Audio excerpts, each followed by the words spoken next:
हम लोग देखने जा रहे हैं सदिशों के प्रकार।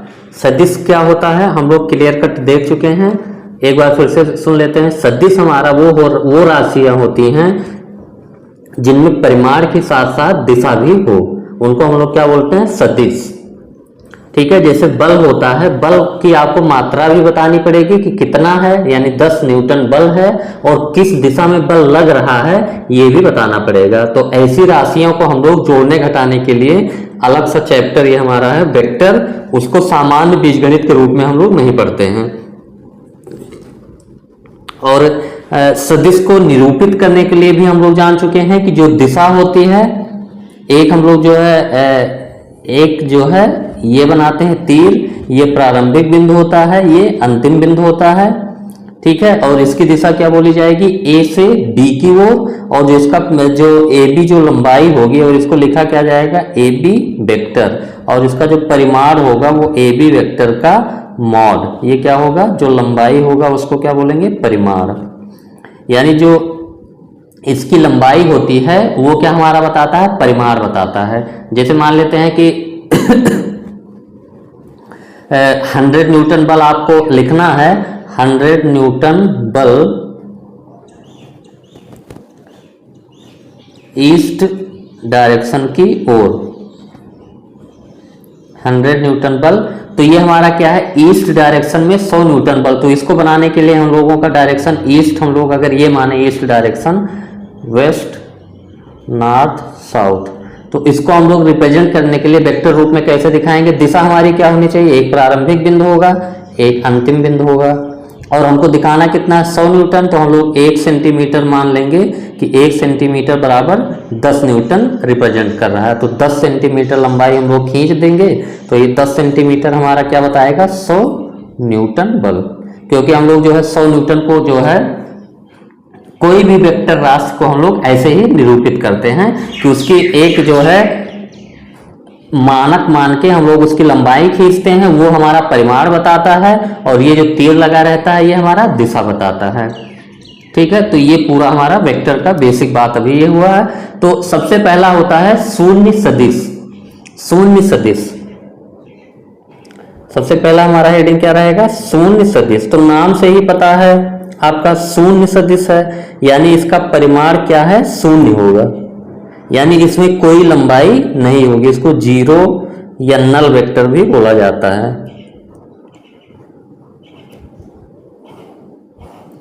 तो शून्य सदिश का मतलब कि वो सदिश जिसके प्रारंभिक बिंदु और अंतिम बिंदु क्या हो जाए, संपाती हो जाए, एक ही हो जाए, तभी तो लंबाई जीरो होगी। तो इसकी जो अगर परिभाषा हम लोग लिखें तो लिखेंगे कि एक सदिश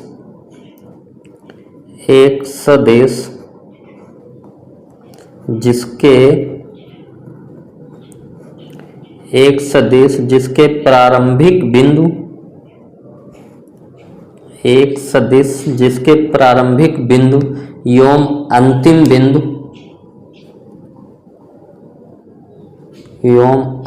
बिंदु संपाती होते हैं। संपाती का मतलब कि वही सेम बिंदु होते हैं, वही प्रारंभिक बिंदु होगा, वही अंतिम बिंदु होगा,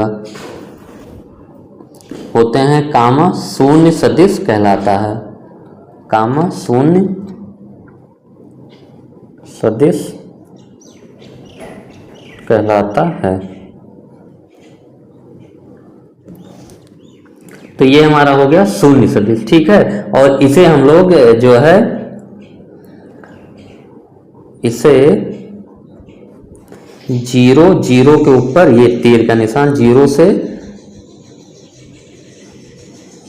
निर्दिष्ट किया जाता है या निरूपित किया जाता है।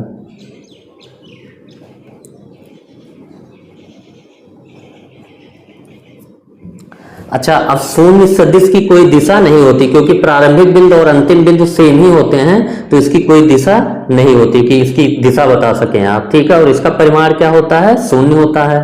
ठीक है, तो इसको हम लोग जैसे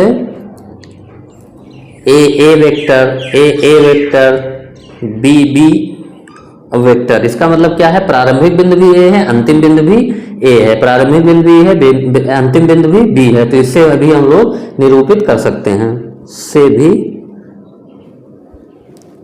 निरूपित करते हैं।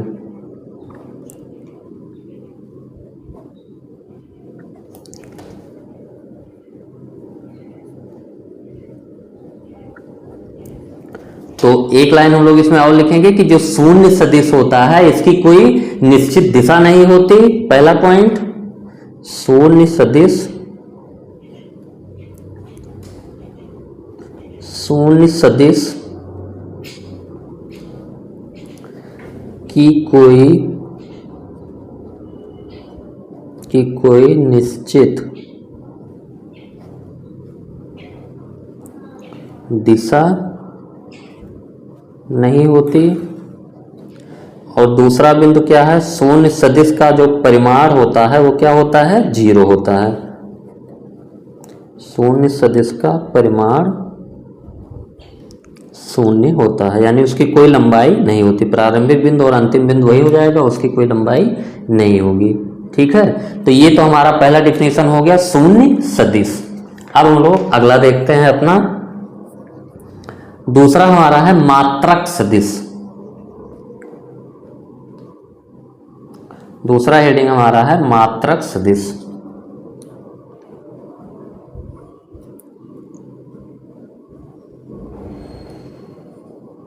मात्रक सदिश और इसकी इंग्लिश होती है यूनिट वेक्टर।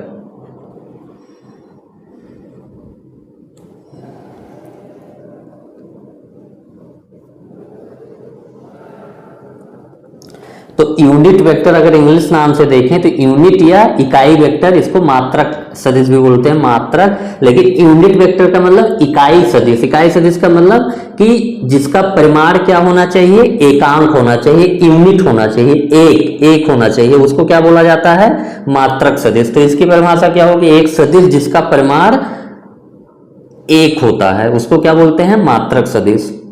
तो इसमें लिख लेते हैं हम लोग, एक सदिश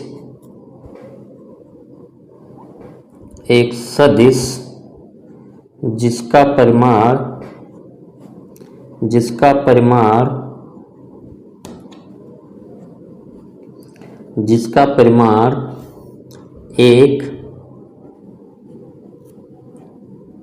1 को 1 इकाई भी बोलते हैं अथवा 1 इकाई है, मात्रक सदिश कहलाता है।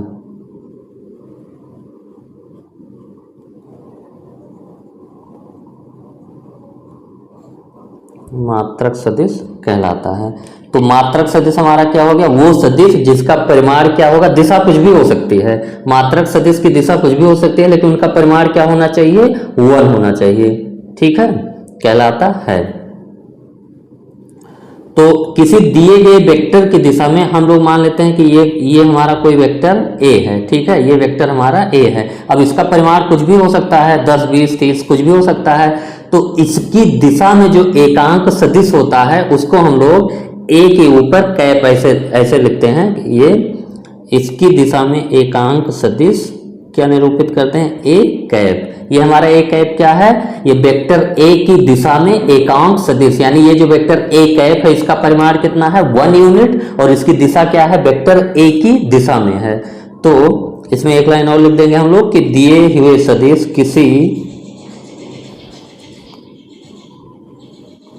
किसी दिए हुए सदिश A की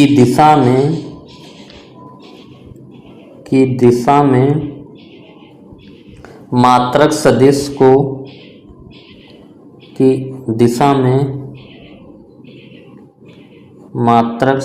को A कैप पढ़ते हैं। इसको A कैप से निर्दिष्ट किया जाता है।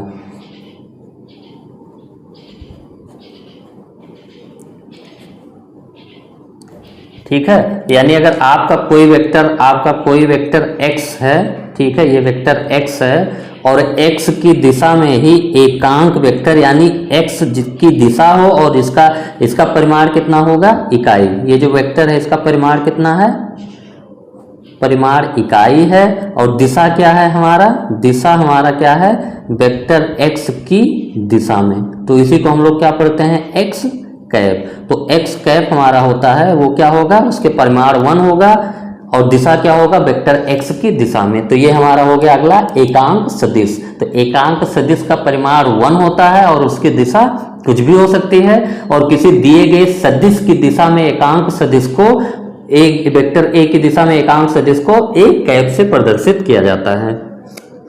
अगला हेडिंग हम लोगों का सह आदिम सदिश। अगला हेडिंग हमारा क्या है, सह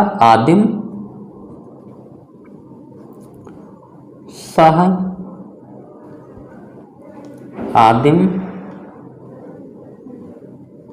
सदिश। इसको इंग्लिश में बोलते हैं को इनिशियल वेक्टर। को इनिशियल वेक्टर्स। अब नाम से ही है कि सह आदिम है, मतलब कि सबकी उत्पत्ति कहां से हुई है, सेम जगह से। इनिशियल पॉइंट सबका क्या है, सेम है। ठीक है, तो जिनका प्रारंभिक बिंदु एक ही होता है उनको क्या बोला जाता है, सह आदिम सदिश। जैसे मान लेते हैं ये वेक्टर हमारा है, ये वेक्टर ओ ये वेक्टर हमारा हो गया। अब इसका प्रारंभिक बिंदु क्या है, ये हमारा क्या होता है, वेक्टर का प्रारंभिक बिंदु, और ये हमारा वेक्टर का हो गया अंतिम बिंदु। अब यही ओ से पास होने वाला एक वेक्टर अगर हम लोग ये पॉइंट बी ले लें तो ये वेक्टर हमारा क्या हो गया, ये वेक्टर हमारा है ओ ए, ये वेक्टर हमारा क्या लिखेंगे इसको ओ बी, और वेक्टर ले लें ओ सी वेक्टर हो गया। तो ओ ए ओ बी ओ सी ये हमारे क्या है, सबका प्रारंभिक बिंदु क्या है, ओ है। तो सबके प्रारंभिक बिंदु जब समान होते हैं तो उनको क्या बोला जाता है, सह आदिम सदिश। ठीक है, तो पहले हम लोग इसकी डिफिनेशन लिख लेते हैं। दो या दो से अधिक सदिश, दो या दो से अधिक सदिश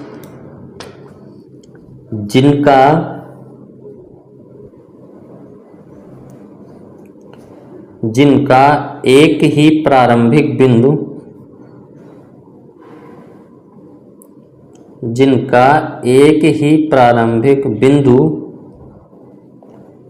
होता है, सह आदिम सदिश कहलाते हैं।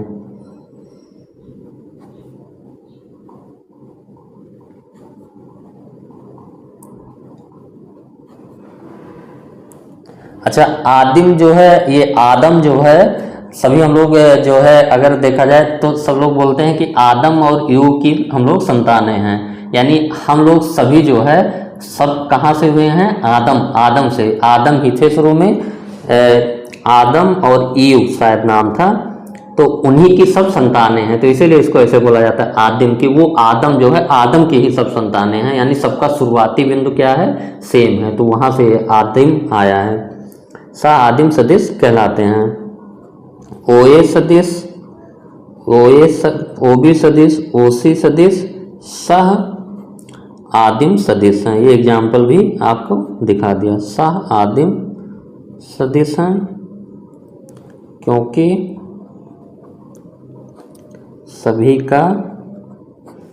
सभी सदिशों का प्रारंभिक बिंदु ओ है, बिंदु ओ है। तो ये हमारा डिफिनेशन क्या हो गया, क्लियर। ये हमारा सह आदिम सदिश, यानी सबका इनिशियल पॉइंट क्या होना चाहिए, सेम होना चाहिए, उनको बोला जाता है सह आदिम सदिश। ठीक है, ये हमारा क्लियर हो गया सह आदिम सदिश। अब अगला आता है संरेख सदिश। चलिए अलग पेज में करते हैं, संरेख सदिश।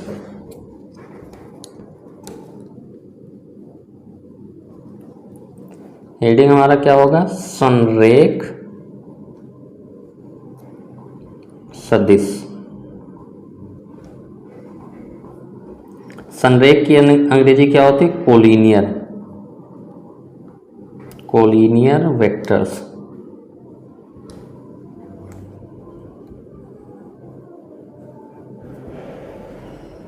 अच्छा, संरेख के नाम से ही समान रेखा, यानी एक ही रेखा के जो है एक ही रेखा के समांतर होते हैं तो उनको क्या बोला जाता है? संरेख सदिश बोला जाता है। यानी वो एक ही रेखा, कोई रेखा है आपका, उसी के अनुदिश हैं या उसके उसी रेखा के समांतर हैं। देखिए जैसे एग्जांपल में ये हमारा कोई लाइन है, ठीक है, ये हमारा कोई रेखा है और रेखा में हम लोग जानते हैं क्या होता है, दो दिशाएं होती हैं, दोनों तरफ अनंत की तरफ जाती हैं। तो अब कोई भी वेक्टर होगा जो इसी के समांतर होगा। देखिए ये वेक्टर हमारा हो गया, हम लोगों ने एक वेक्टर लिया ए बी वेक्टर, ये हमारा इस रेखा के समांतर है। कोई वेक्टर हम लोगों ने ले लिया सी डी वेक्टर ले लिया, ये भी इसी रेखा के समांतर है, ठीक है। कोई वेक्टर हम लोगों ने ई एफ ले लिया, ये भी इसी रेखा के समांतर है जो एल रेखा के समांतर है। तो ये हमारे A B C D E F ये सभी वेक्टर हमारे क्या हैं, संरेख सदिश है। संरेख का मतलब जब एक ही रेखा के समांतर होते हैं तो उनको क्या बोला जाता है, संरेख बोला जाता है। तो हम लोग इसकी परिभाषा लिख लेते हैं संरेख सदिश की, दो या अधिक सदिश, दो या अधिक सदिश, दो या अधिक सदिश यदि एक ही रेखा के समांतर हों, यदि एक ही रेखा के समांतर हों तो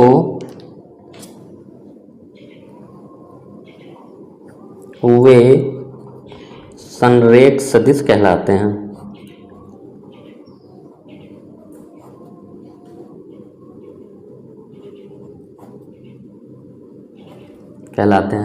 तो यहाँ पे हम लोग क्या लिख सकते हैं, A B C D E F, यानी ए बी वेक्टर,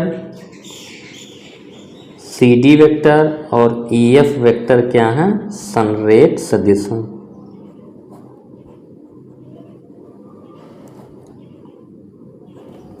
ठीक है, संरेख सदिश जो हैं इनकी दिशा विपरीत भी हो सकती है। देखिए ए बी वेक्टर की दिशा क्या है, ए से बी की, लेकिन सी डी वेक्टर की दिशा क्या है, सी से डी की। तो संरेख सदिश या तो समान दिशा में होंगे या विपरीत दिशा में, इसके अलावा और कुछ नहीं हो सकता।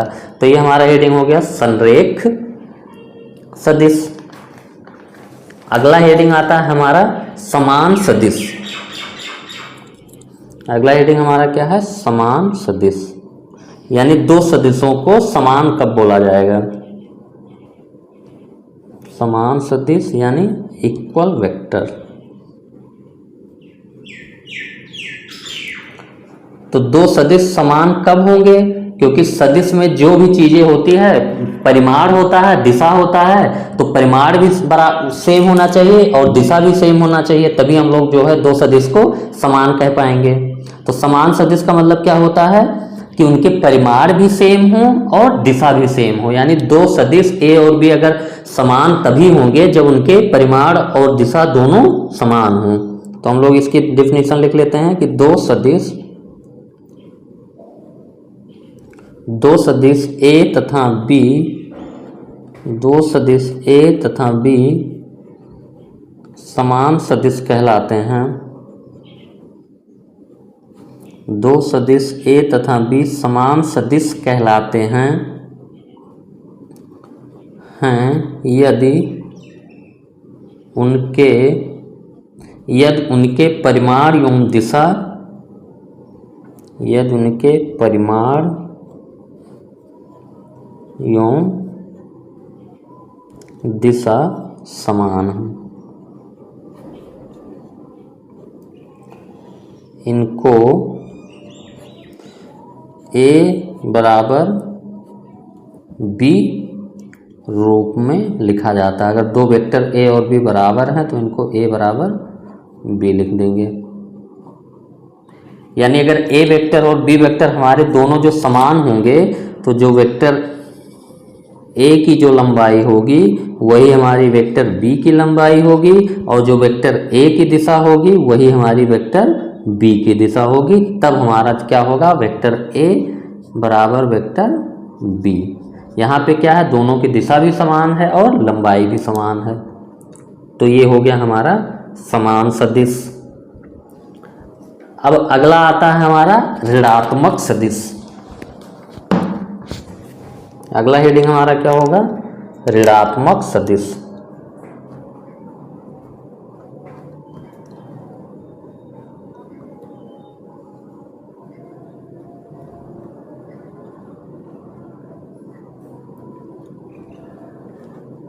नेगेटिव वेक्टर्स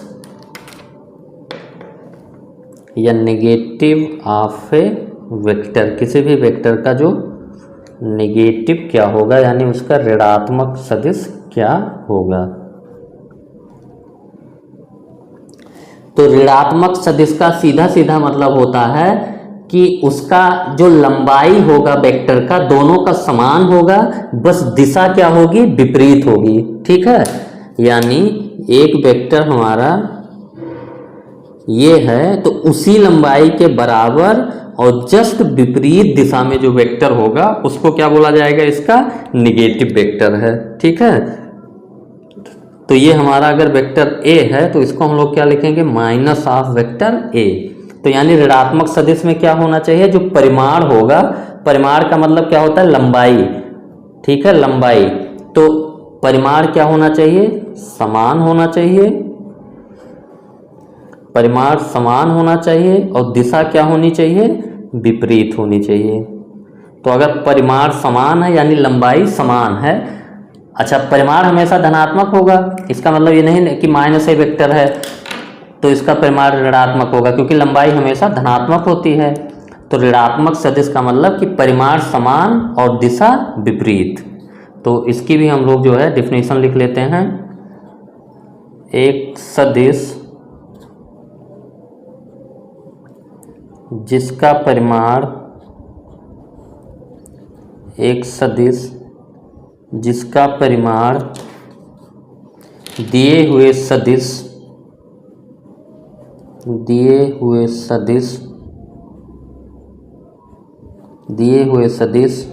मान लीजिए कि हम लोग का सदिश जो है यहाँ पे ए बी दिया हुआ है, ए बी सदिश, ए बी के समान है परंतु जिसकी दिशा समान है परंतु जिसकी दिशा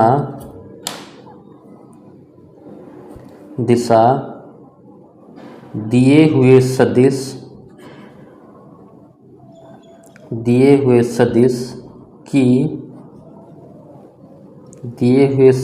की दिशा के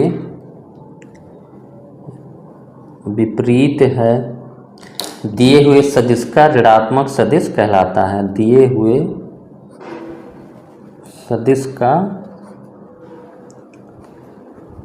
सदिश का ऋणात्मक सदिश कहलाता है। तो ये तो परिभाषा की बात हो गया। सीधा सीधा हम लोगों का जानते हैं कि लंबाई समान होनी चाहिए और दिशा एकदम विपरीत होनी चाहिए। तो वो हमारा क्या हो जाएगा? ये वेक्टर ए है और ये माइनस वेक्टर ए, क्योंकि लंबाई हमारी क्या है? समान है और दिशा जस्ट अपोजिट है। ठीक है, अच्छा अगर ये हम लोग इसको देखें कि अगर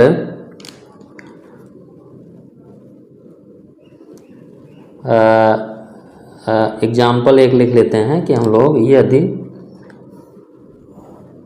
ये वेक्टर अगर हमारा ए बी वेक्टर है, ये हमारा क्या है? ए बी वेक्टर है। तो अगर हम लोग बी ए वेक्टर लिखें, यानी बी ए वेक्टर को मैं अलग बना देता हूँ, यानी बी को हम लोग इनिशियल पॉइंट मान लें, ए को अंतिम पॉइंट मान लें, तो ए बी और बी ए हमारा क्या होंगे? विपरीत वेक्टर होंगे। ऋणात्मक वेक्टर ए बी का ऋणात्मक क्या होगा? बी ए, क्योंकि ए बी और बी ए की लंबाई तो बराबर है और दिशा क्या है? जस्ट अपोजिट है। ठीक है, तो हम लोग एक लाइन इसमें लिखेंगे कि यदि